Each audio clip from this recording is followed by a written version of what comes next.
जितने भी टॉपिक हैं सबको हम इजी से इजी तरीके से कवर करने वाले हैं।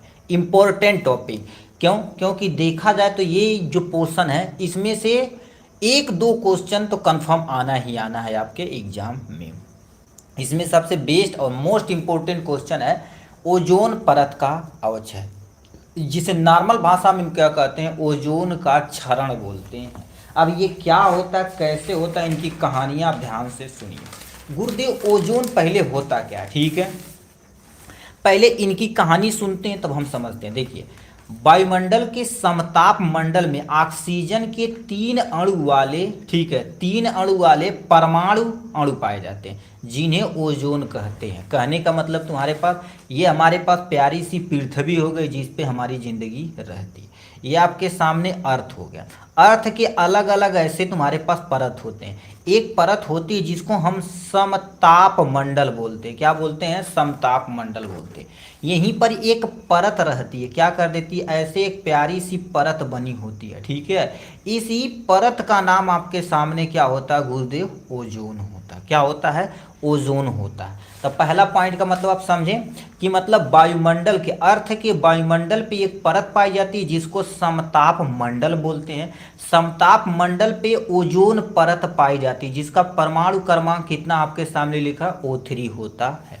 तो वही लिख रखा, बल के समताप में ऑक्सीजन के 3 परमाणु वाले अणु होते हैं जिन्हें क्या बोला जाता है?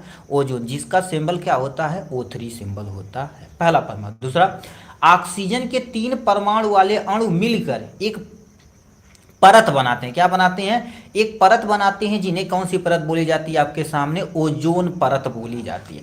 मतलब ये समताप मंडल है, इसमें देखिए ओजोन, ऑक्सीजन के 3 अणु मिलकर, याद रखना, ऑक्सीजन के 3 अणु मिलकर एक परत बनाते हैं। इसी परत को ही क्या बोला जाता है? ओजोन परत कहते हैं, ठीक। अब ये करती क्या? ये आपके सामने पृथ्वी, ये हमारे पास जो पूरे देश को चलाने वाला, मतलब पूरी धरती का देखा जाए बेस सन है। सन से ही देखा जाए तो एनर्जी आती है, जो सन से आती है जो लेयर, उसको यूवी रेज बोलते हैं। क्या बोलते हैं? यूवी रेज बोलते हैं, जिसे परावैंगनी किरणें बोलते हैं। परावैंगनी किरणों को रोकने की जिम्मेदारी किसकी होती है? ओजोन थेरी की होती है। क्या होती है? ओजोन परत की होती है। अब क्या लिखेंगे? सन से आने वाली यूवी रेज, सन से आने वाली यूवी रेज को रोकने की जिम्मेदारी किसकी होती है? ओजोन परत की होती है।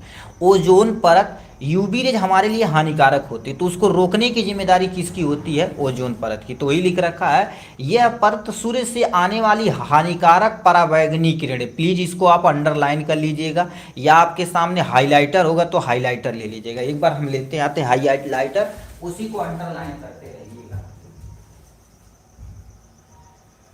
ठीक। तो यहां से देख सकते हैं इस पे एमसीक्यू जो बनेगा, इस पे बनेगा। देखिए यहां पर क्या कर देगा आपके सामने? एमसीक्यू यहां बनेगा। देखिए अब यानी एमसीक्यू उस पे बनेगा, एमसीक्यू उस पे क्वेश्चन जो हमने हाईलाइट किया हुआ, क्या कि कौन सी ऐसी किरण है, ठीक है, कौन सी ऐसी किरण है जो यानी ओजोन परत हमसे बचाती है सूर्य से आने वाली? तो परावैंगनी किरण, यदि इंग्लिश नहीं, हिंदी नहीं समझ में आएगा तो इसका यूवी रेज देख लेना, अल्ट्रा वायलेट रेज होती है। विकिरण को अवशोषित कर पृथ्वी की सुरक्षा प्रदान करता कौन? ओजोन परत हो गई आपके सामने ये। तो इतना आपके सामने इंट्रोडक्शन रहा ओजोन परत के बारे में। अब ओजोन परत जो मेन क्षय होने का कारण क्या है? तो कोई ना कोई रीजन होगा जिससे ओजोन परत क्षय हो रही है। तो इसके कईयों रीजन है, यहाँ पर कुछ रीजन हम दे रहे हैं। ओजोन परत के क्षय के कारण सबसे पहले हमारे जितने भी फ्रीजर होते हैं उससे एक केमिकल निकलता है जिससे क्लोरोफ्लोरोकार्बन बोलते हैं। अब प्लीज इसको भी आप अंडरलाइन करिएगा, क्यों? क्योंकि एमसीक्यू में इस पे भी क्वेश्चन पूछा जाता है, ठीक है, इस पे भी एमसीक्यू क्वेश्चन पूछा जाता है। क्या लिखा रखते? ओजोन परत क्षय के कारण सबसे पहले क्लोरोफ्लोरोकार्बन, जिसे CFC, जिसका उपयोग रेफ्रिजरेटर, मतलब जितना भी फ्रीजर होता है, अग्निशामक यंत्र होता है, और जितने भी तुम्हारे पास एसी होते हैं, क्या होते हैं यहाँ पर? एसी भी लिख देना, एयर कंडीशनर, ठीक है। यहाँ पर क्या हो जाते? एसी हो गई, एसी यंत्र हो गया, ये सब जितने भी चलते हैं उनसे गैस निकलती, उस गैस का नाम क्लोरोफ्लोरोकार्बन होता, जो हमारी लेयर को, ओजोन लेयर को धीरे धीरे धीरे धीरे डैमेज कर रहा है, ठीक। ये कारण होगा। पहला, नाइट्रोजन मोनोऑक्साइड नामक गैस, नाइट्रोजन मोनोऑक्साइड जिसे NO के नाम से जानते हैं, ये भी एक गैस हमारे ओजोन परत को धीरे धीरे धीरे धीरे क्या कर रही है? डिप्लेशन कर रही है, मतलब इसको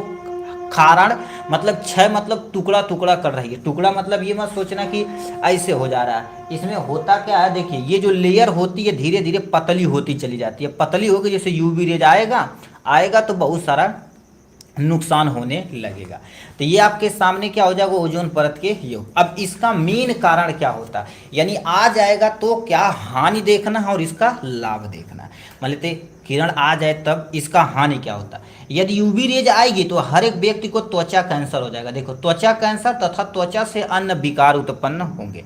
मतलब यूवी रेज हमारे पृथ्वी पर यदि आ गई सन की तो हमको त्वचा कैंसर, स्किन पूरी ब्लैकेट हो जाएगी। ठीक है, तो त्वचा कैंसर होगा और अंधेपन का होना। ठीक है, अंधेपन का होना मतलब अनरा जाएंगे। जैसे भी कभी सूर्य तुम डायरेक्ट देखोगे ना तो देखेंगे पूरा बलर हमको दिखाई देता है। एक बार तुम जैसे मान तो दोपहर का समय तुम देख लोगे ना तो तुम्हारा आंख बड़ा वैसा टाइप में हो जाएगा। अब वो सोचो यूवी रेज जब आएगी तो अंधा होना तय है, तो अंधेपन का होने का खतरा बढ़ जाएगा। ठीक, जीन संरचना में परिवर्तन से जीन के अंदर विकार होगा। जीन क्या होता है, डीएनए की जो सबसे छोटी यूनिट होती है उसी को जीन कहते हैं। जीन के अंदर परिवर्तन होगा तो आदमी कईयों दिन तक यानी कईयों वर्ष तक क्या करेगा, उसी कंडीशन में रहेगा, खराब हो जाएगा।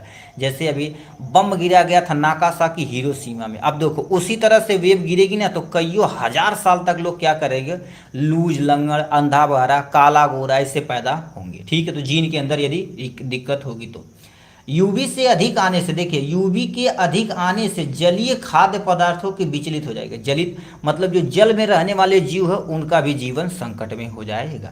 फेफड़ा कैंसर होगा ईटीसी। तो ये सब तुम्हारे पास होने का खतरा हो जाएगा यदि यूवी रेज हमारी पृथ्वी पर आया तो।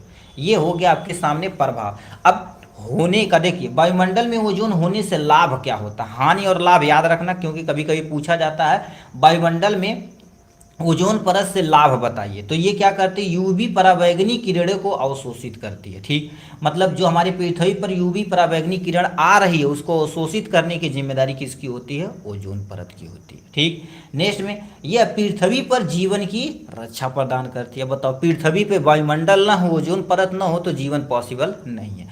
तो यानी पृथ्वी पर जीवन की रक्षा कौन प्रदान करता है, आपके सामने ओजोन परत करती है। ठीक, नेक्स्ट में सनबर्न को कम करती है। सनबर्न मतलब जैसे मान लेते हैं ऐसे एरिया में जाएंगे जहां पर धूप बहुत तगड़ा रहे तो उसको कम करने की जिम्मेदारी इन्हीं की होती है।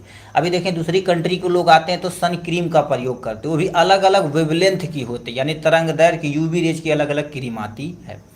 त्वचा कैंसर हो जाएगा, मोतियाबिंद जैसी समस्याओं से बचाने की जिम्मेदारी किसकी होती है, यूवी रेज की होती है। ठीक, तो ये आपके सामने रहा ओजोन के बारे में। अब ओजोन की कहानी ये रही। अब ओजोन की कहानी यदि ये रही तो हम चलते हैं नेक्स्ट क्वेश्चन पे। ठीक है, नेक्स्ट पे चलते हैं। नेक्स्ट क्या दे रखा है इसी में देख लेते हैं भैया इसी में देख लेते हैं। ठीक है, यानी 117 केवल 17 पेज था ना। ठीक है, ठीक है, तो अब इसमें था कि किसमें था, चल लेते हैं जिसमें था। ठीक है, खाद्य जाल और खाद्य श्रृंखला के बारे में हमको देखना है। ठीक है, खाद्य जाल यहीं पर देख लेते हैं। देखिए ये आपके सामने खाद्य जाल दिया गया। ठीक, अब ये मेरे भाई प्लीज इसको ध्यान से सुनिएगा क्योंकि ये एग्जाम के पॉइंट ऑफ व्यू से देखा जाए तो ये भी इंपॉर्टेंट क्वेश्चन है। इधर जितना भी क्वेश्चन कराया जाएगा मोस्ट इंपॉर्टेंट क्वेश्चनों में से एक रहे। खाद्य जाल क्या होता है इसके पहले समझते हैं खाद्य। ठीक है, श्रृंखला यदि समझ जाओगे, ठीक है, इसको आप याद रखना। खाद्य श्रृंखला समझ जाएंगे तो आप इजीली खाद्य जाल बना देंगे। यहाँ से खाद्य श्रृंखला इसके बारे में समझिए। श्रृंखला मतलब क्या होता है, चैन होता है। जैसे देखिए क्या होता है, अब नीचे जो एग्जाम्पल देंगे तो पहले उसे आप कॉन्सेप्ट क्लियर करिएगा तो आप तो परिभाषा खुद ही बना देंगे। देखिए सबसे कहने का मतलब जैसे क्या हो गया, घास हो गया। ठीक, अब घास को खाने वाला क्या है गुरुदेव, कीट है। क्या खाने वाला है, कीट है। यानी जो कीट क्या करेगा, घास को खाएगा। अब कीट को खाने वाला गुरुदेव आपके सामने क्या हो जाएगा, आपके यहाँ से मेढक हो जाएगा। अब मेढक को खाने वाला तुम्हारे पास कोई ना कोई एक चीज होना चाहिए जिसे सांप बोलते हैं। अब सांप को खाने वाला आपके सामने चील या बाज हो जाएगा। तो ये बताओ घास को खाने वाला कीट, कीट को खाने वाला मेढक, मेढक को खाने सांप, सांप को खाने वाला बाज। एक देखा जाए तो श्रृंखला बन रहा है, यानी एक चैन बन रहा है। इसी चैन को ही क्या बोला जाता है, फूड चैन बोला जाता है, यानी खाद्य श्रृंखला बोलते हैं। अब खाद्य श्रृंखला मतलब तुम देख सकते हो एक के बाद एक कोने न कोने व्यक्ति क्या हो गया, कोई ना कोई जीव दूसरे पर निर्भर है किसके लिए, भोजन के लिए, यानी फूड के लिए। इसी भोजन को ही क्या बोला जाता है आपके सामने, आहार श्रृंखला बोला जाता है, या खाद्य, कुछ भी बोले उसका कोई टेंशन नहीं है। या मान लेते ये हमको नहीं लिखने का मन कर रहा तो आप क्या हो जाएगा गुरुदेव, पेड़ पौधे हो जाएंगे। क्या हो जाएंगे, कोई भी एक एग्जाम्पल जरूर लिखना है। को पेड़ पौधे, पेड़ पौधे को खाने वाला कोई ना कोई हिरन होगा, ठीक है, हिरन हो गया। हिरन को खाने वाला आपके सामने क्या होगा, शेर होगा। तो ये बताओ हिरन क्या अगर शाकाहारी या मांसाहारी कौन है आपके सामने, शेर है। तो एक के बाद एक कोई ना कोई व्यक्ति भोजन के लिए निर्भर, उसी को क्या बोलते हैं, फूड चेन बोलते हैं। कोई एक एग्जाम्पल दिखा देना बस काम हो जाएगा। अब परिभाषा समझिए क्या लिख रखा, परितंत्र में विभिन्न जीव, मतलब इकोसिस्टम में विभिन्न जीव, पेड़ पौधे तथा जंतु अपनी पोषण संबंधी आवश्यकताओं के लिए एक दूसरे पर आश्रित होते। देखो इस पे ये निर्भर है, इस पे ये निर्भर है, इस पे ये निर्भर है, इस पे ये निर्भर है, आश्रित होते हैं। उसी को क्या बोला जाता है आपके सामने, खाद्य श्रृंखला बोला जाता है। ठीक है, आपके सामने खाद्य श्रृंखला, या इसको कहीं कहीं आपके सामने क्या बोलते हैं, आहार श्रृंखला बोला जाता है। आहार श्रृंखला। तो आपके बात एक ही है जो लिखिए, बट सुटेबल लिखिएगा। तो ये आपके सामने पहली कंडीशन, ये 2-2 नंबर का क्वेश्चन पूछा जाता है। इतना लेके एक एग्जाम्पल देंगे, बात ना अपना 2 नंबर मिल जाएगा। अब देखिए, भोजन व ऊर्जा संबंधी आवश्यकताओं के आधार पर परितंत्र में विभिन्न जातियों के बीच विभिन्न जातियों के बीच संबंध का खाद्य श्रृंखला कहते हैं। मतलब देखिए भोजन के लिए ये इस पे, अब तुम सोचो मेढक मान लेते दुनिया से खत्म हो जाए तो कीट की संख्या ज्यादा हो जाएगी, पेड़ पौधे खा जाएंगे तो हमको भी भोजन नहीं मिलेगा। अब मान लेते हैं कीट यदि खत्म हो जाए तो मेढक क्या हो जाएगा, मेढक खत्म हो जाएंगे, सांप खत्म हो जाएंगे, माछ खत्म हो जाएंगे, पूरा इकोसिस्टम कोलैप्स कर जाएगा, खत्म हो जाएगा। यानी जिंदगी में सबका रहना, यानी धरती पर सबका रहना भाई जरूरी है। पेड़ पौधे जीव जंतु सबका होना बहुत बहुत जरूरी है। तो ये आपके सामने समझे आपने क्या होगा इजी तरीके से खाद्य श्रृंखला या आहार श्रृंखला के बारे में। अब ये यदि समझे तो आप इजी तरीके से क्या कर देंगे, फूड वेब, फूड जाल आप इजी तरीके से समझ जाएंगे। अब जाल मतलब क्या होता है, कहते हैं यार जाल में मछली फंस गई, मतलब एक के बाद कोई ना कोई व्यक्ति अटका हुआ, उसी को खाद्य जाल बोला जाता है। कहने का मतलब जैसे होता क्या है, अब ध्यान से सुनिए, यहाँ पर क्या हो जाएगा गुरुदेव, देखिए घास हो जाएगा। ठीक, अब इस कॉन्सेप्ट को समझिए तब ये हम पढ़ पाएंगे। देखिए खाद यानी तुम्हारे पास घास हो गया, घास को खाने वाला कोई न कोई एक कीट होगा। क्या होगा, अब कीट को खाने वाला कोई न कोई व्यक्ति है, यानी मेढक होगा। ठीक है, या आपके सामने क्या होगा, यहाँ पर सांप होगा। ठीक है, अब सांप को खाने वाला तुम्हारे पास चील यानी बाज होगा। ठीक है, चाहे चील लिखिए चाहे बाज लिखिए कोई टेंशन नहीं। अब बताओ इस घास को और कौन खा सकता है, इस घास को देखा जाए तुम्हारे पास हिरन भी खा सकता है। क्या कर सकता है, हिरन भी खा सकता है, यस सर खा सकता है, कोनो टेंशन नहीं। अब हिरन को कौन खा सकता है आपके सामने, शेर खा सकता है। ठीक, अब बताओ इस घास को और कौन खा सकता है आपके सामने, खरगोश खा सकता है। ठीक है, ये आपके सामने क्या हो सकता है, खरगोश खा सकता है। अब खरगोश को देखा जाए तो तुम्हारे पास क्या होता है, सांप भी खा सकता है। ठीक है, अब इस खरगोश को क्या होता है, शेर भी खा सकता है। तो ऐसे आप क्या कर दीजिए पेन से जरिए, ठीक है, पेन से क्या कर दीजिए शेर को, यानी तुम्हारे पास शेर क्या कर देता है, जब मान लेते भोजन न मिले तो ये क्या हो जाता है आपके सामने खरगोश को भी खा सकता है। अब खरगोश को देखा जाए तुम्हारे पास शेर भी खा सकता है, मान लो कोई बड़ा जीव जंतु है, ठीक है, वो भी खा सकता। क्या हो गया, बड़ा कोई जीव लिख देते हैं। ठीक है, यहाँ पर क्या कर देते हैं, मान लेते लोमड़ी लिख देते हैं, तो लोमड़ी भी खा सकती है। ठीक, ये लोमड़ी खा सकती है। और देखा जाए तो हिरन को शेर खा सकता है।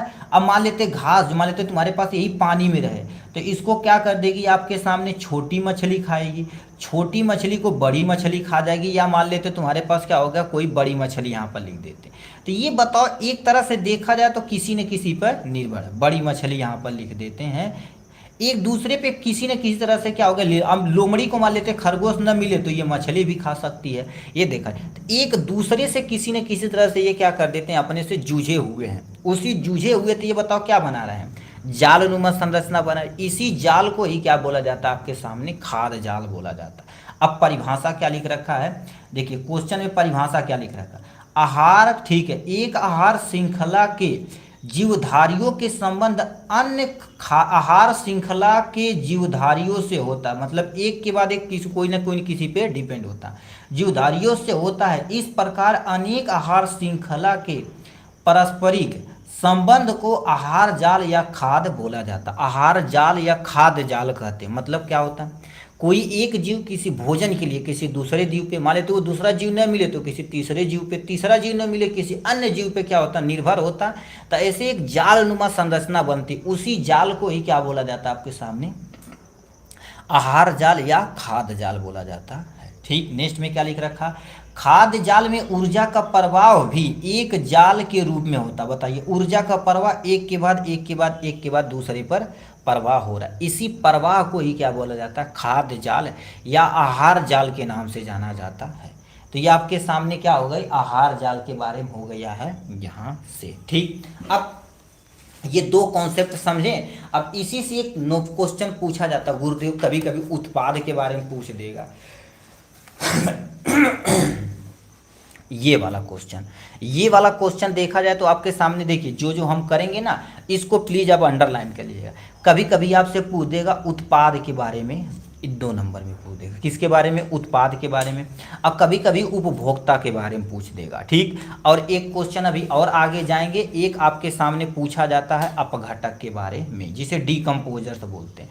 ये क्वेश्चन 3 क्वेश्चन इससे बनने वाला है। अब समझिए क्या होता है, यहाँ से लिख रखा है, क्या हो गया, किसी भी आहार श्रृंखला में ऊर्जा का प्रवाह निचले स्तर से ऊपरी स्तर पर होता। कहने का मतलब जैसे अभी नॉर्मल की बात की जाए तो देखिए इस टाइप से होता है। एक चीज़ इस पर और याद रखना, ऊर्जा एक दिशी होता, दूसरे दिशा में नहीं, केवल एक का दिशा में जाता है। ये मान लेते हैं आपके सामने पेड़ पौधे हो गए, क्या हो गए, पेड़ पौधे हो गए, क्या हो गए, पेड़ पौधे। ठीक है, पेड़ पौधे हो गए। इसको क्या बोला जाता है आपके सामने, जो पहला रहता इसको उत्पादक बोला जाता। क्या बोलते हैं, उत्पादक। अब ये देखा जाए तो उत्पादक हो गया, उसके बाद आपके सामने उपभोक्ता होता। क्या होता है आपके सामने, उपभोक्ता होता है। तो ये प्राइमरी उपभोक्ता, तो इसको हम क्या बोलते हैं, प्राथमिक उपभोक्ता बोलते हैं। ठीक, इसके अंतर्गत क्या होगा, इसको खाने वाले, जैसे आपके सामने क्या हो जाएगा गुरुदेव, हिरन हो जाएगा, और आपके सामने बकरी, तो इसी को ही क्या बोला जाता है आपके सामने, इसके अंतर्गत पेड़ पे। प्राथमिक उपभोक्ता के अंतर्गत जितने भी शाकाहारी जीव होते हैं वो आते हैं। क्या हो जाएंगे, जितने भी शाकाहारी जीव होते हैं वो आते हैं। उसके बाद आपके सामने द्वितीयक उपभोक्ता होते हैं। क्या हो गए, द्वितीयक उपभोक्ता हो जाएंगे यहाँ से। इसके अंतर्गत द्वितीय उपभोक्ता क्या होता था, मांसाहारी रहते हैं। क्या रहते हैं, मांसाहारी। इसको यहाँ पर लिखना चाहिए था, मांसाहारी हो जाएंगे। क्या हो जाएंगे, मांसाहारी हो जाएंगे यहाँ से। इसके अंतर्गत जैसे सांप हो गए, और ऊपर जो तुम्हारे पास रहते हैं इसको तृतीयक, ठीक है, ये आपके सामने तृतीयक उपभोक्ता बोला जाता है। क्या हो जाएगा, तृतीयक उपभोक्ता बोला जाता है। ठीक, इसके अंतर्गत वो है टाप, ठीक है, टाप कार्निवोरस, मतलब टाप कार्निवोरस मतलब जो एक उच्च मांसाहारी होते हैं। और यहाँ पर ऊपर आपके सामने क्या होते हैं, अपघटक होते हैं। ऊर्जा देखा जाए तो हमेशा हमेशा नीचे से ऊपर की तरफ जाता है। तो याद रखना, ऊर्जा क्या होता है, एक दिशीय होता है। इसको भी यहीं पर आप याद रखिएगा, क्योंकि इस पे भी एमसीक्यू पूछा जाता है। ऊर्जा का प्रवाह हमेशा एक दिशीय होता है, जो ऊपर नीचे से हमेशा हमेशा ऊपर की तरफ जाता है। वही चीज़ यहाँ पर लिखा गया है, किसी भी आहार श्रृंखला में ऊर्जा का प्रवाह निचले स्तर से ऊपरी स्तर पर होता है। यह विभिन्न पोषी स्तर पर होता है। पहला स्तर तुम्हारे पास पोषी स्तर क्या होता है गुरुदेव, उत्पादक, उत्पादक होता है। अब गुरुदेव उत्पादक क्या होता है, उत्पादक ऐसे चीज होते हैं जो अपना भोजन प्रकाश की उपस्थिति में बनाते हैं। इसके अंतर्गत हरे पेड़ पौधे आते हैं। इस पे भी 2 नंबर का पूछा जाएगा, तो आपको परिभाषा एग्जाम्पल लिखना। कैसे लिखेंगे, ध्यान से सुनिए।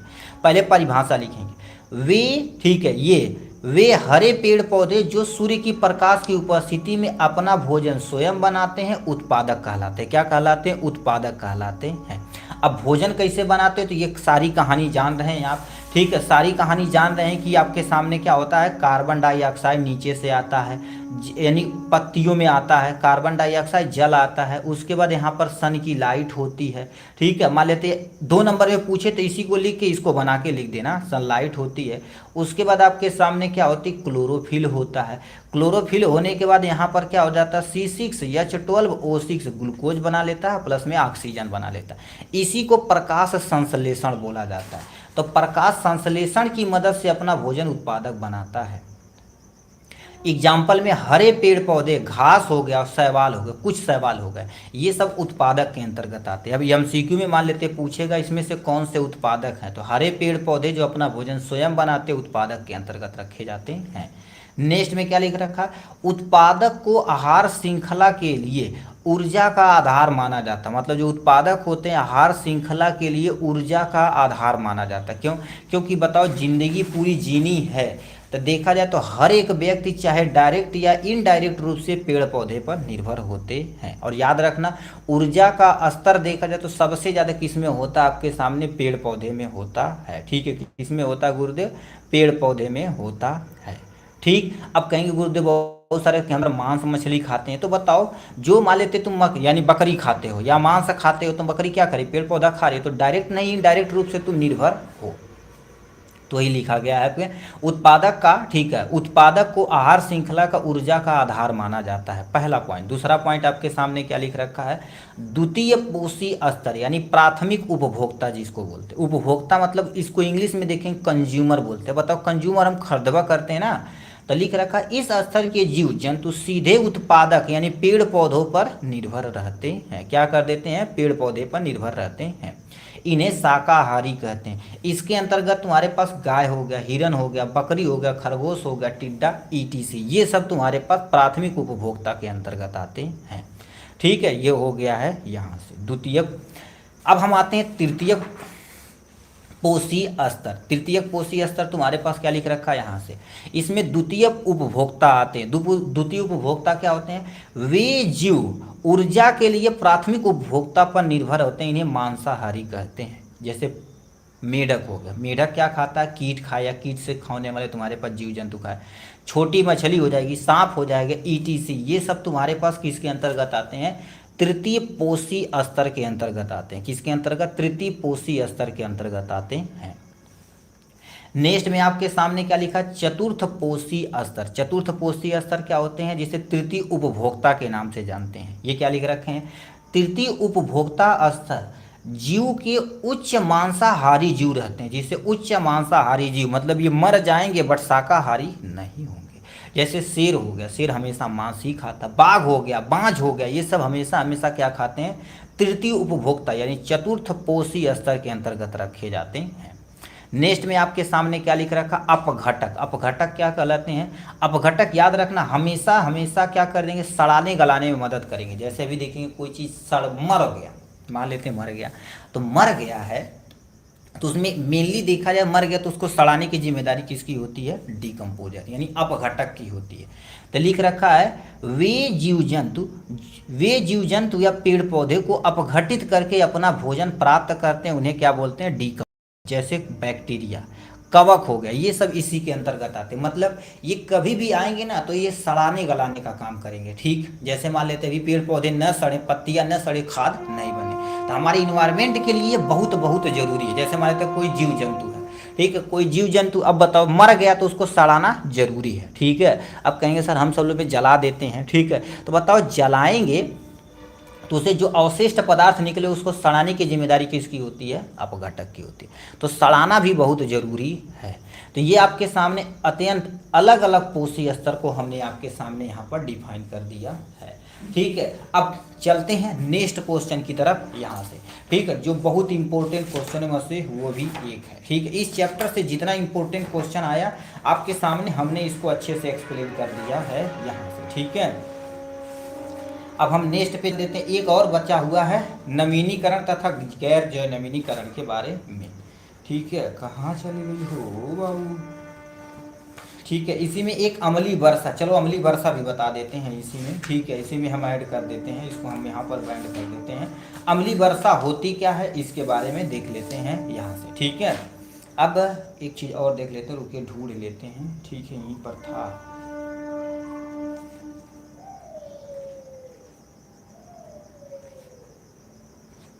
देखिए, ठीक है, तो ये सबसे पहले हम क्या कर देते हैं, लिख रखा, देखिए यहाँ पर क्या लिखा है?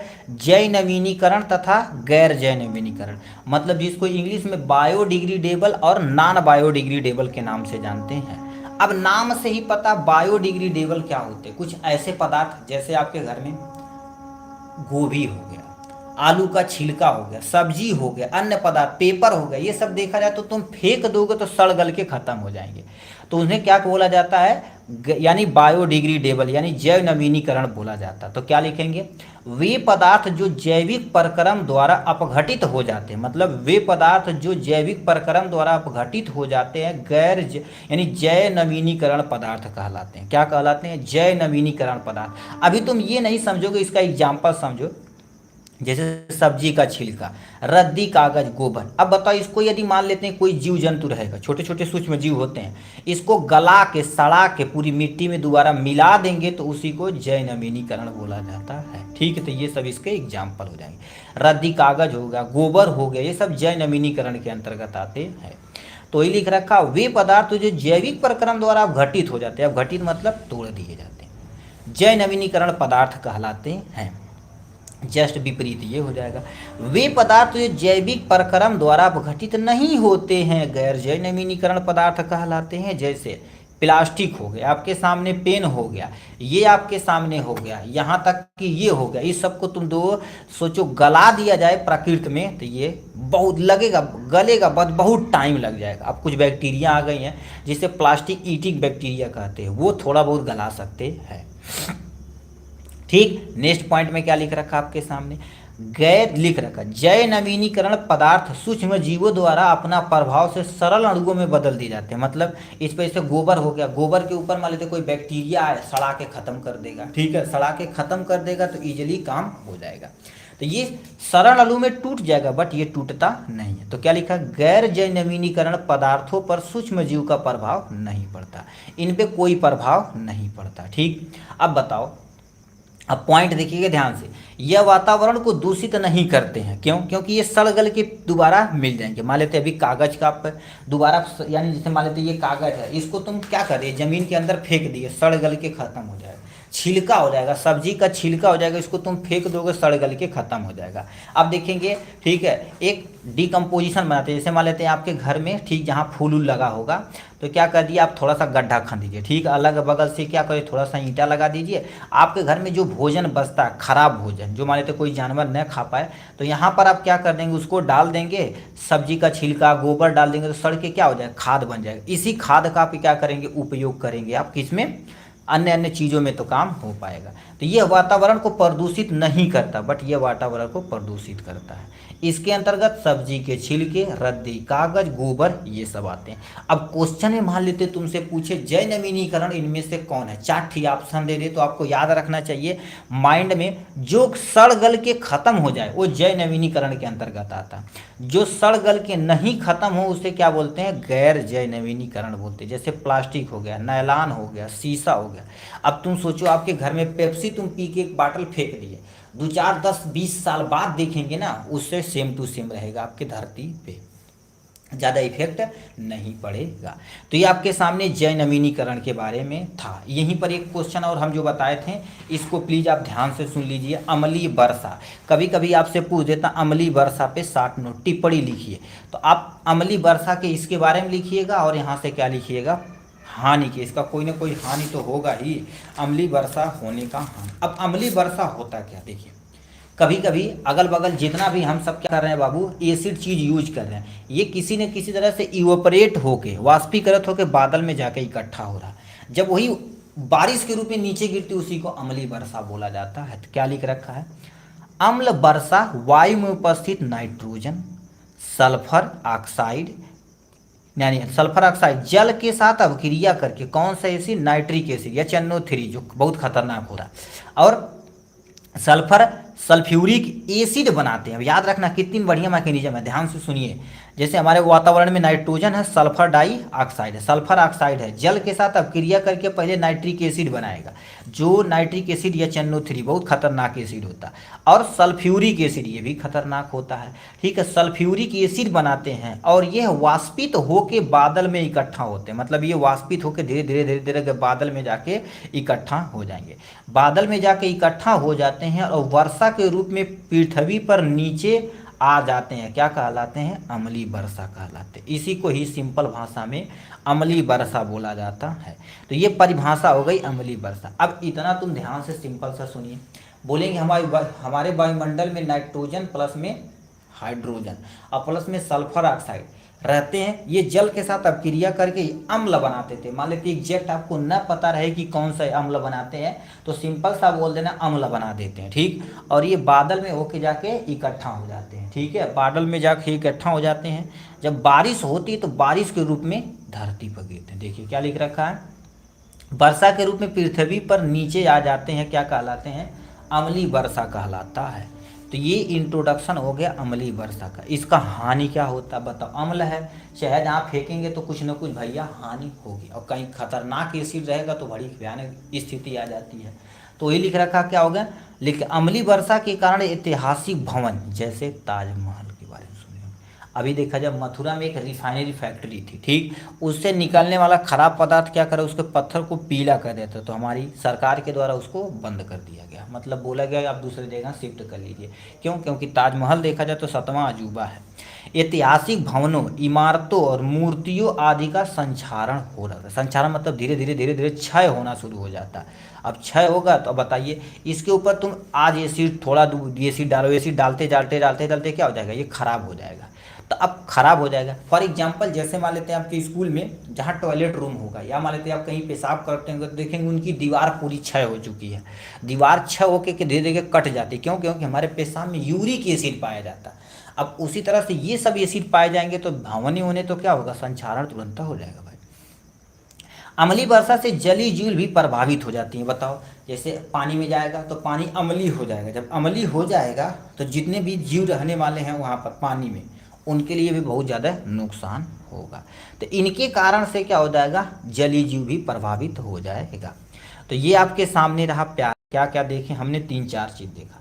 सबसे पहले हमने क्या कर दिया है, ओजोन परत का डिप्लेशन देखा, खाद्य श्रृंखला देखा, प्लस में खाद्य जाल देखा, ठीक है। उसके बाद हमने क्या कर दिया, देखा हो तुम्हारे पास अलग अलग पोषीय स्तर जो इकोसिस्टम में पूछा जाता है। उसके बाद हमने क्या कर दिया, अम्लीय वर्षा देखा। उसके बाद जैव नवीनीकरण तथा गैर जैव नवीनीकरण के बारे में पूरा डिटेल में देखा। इस तरह से देखा जाए तो इस चैप्टर में इतना इम्पोर्टेंट टॉपिक है जो हमने क्या कर दिया, एटलीस्ट आधे घंटे के अंदर ख़त्म कर दिया है। यदि अच्छा लगा होगा तो कमेंट बॉक्स में अपनी राय जरूर बताइएगा, ठीक। चलिए फिर मिलेंगे नेक्स्ट वीडियो में नेक्स्ट टॉपिक के साथ, तब तक के लिए bye bye and take care, ठीक है।